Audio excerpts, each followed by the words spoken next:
இனி எந்த சூழ்நிலையிலும் இளவரசனுடன் சேர்ந்து வாழ தயாரில்லை, தாயுடன் தான் இருப்பேன் என்று தர்மபுரி பெண் திவ்யா திட்டவட்டமாக தெரிவித்துள்ளார்.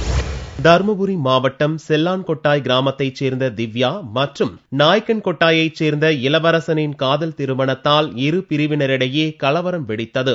திவ்யாவின் தாய் தேன்மொழி ஆட்கொணர்வு மனு தாக்கல் செய்ததை அடுத்து திவ்யா தனது தாயுடன் சேர்ந்தார். இது தொடர்பான வழக்கு புதனன்று நீதிபதிகள் ஜெயச்சந்திரன், சுந்தரேசன் முன் விசாரணைக்கு வந்தது. தனது மனுவை வாபஸ் பெற்றுக் கொள்வதாக தேன்மொழி தெரிவித்த போது இளவரசனின் வக்கீல் ஆட்சேபித்தார். இதையடுத்து திவ்யாவிற்கு கவுன்சிலிங் தர வேண்டும் என்ற மனுவை வக்கீல் ரஜினி தாக்கல் செய்தார்.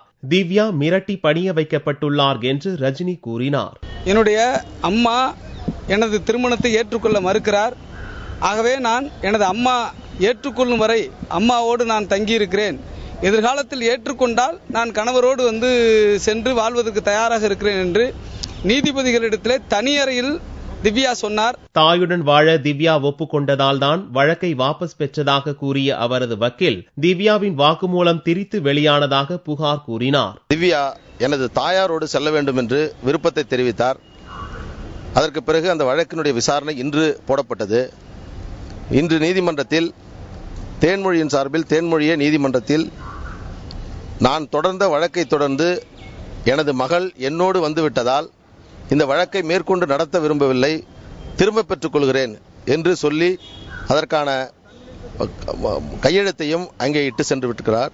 அப்போது அங்கிருந்த திவ்யா தான் தவறு செய்துவிட்டதாக கூறினார். இளவரசனும் பெற்றோரும் வேண்டுமென்ற நினைப்பில் இருந்ததாகவும் தந்தையின் மறைவு ஊரில் கலவரம் என்று ஆன பின்னர் தற்போது தாயுடன் இருக்கவே முடிவு செய்திருப்பதாகவும் திவ்யா கூறினார். என்னால சேர்ந்து வாழ முடியல.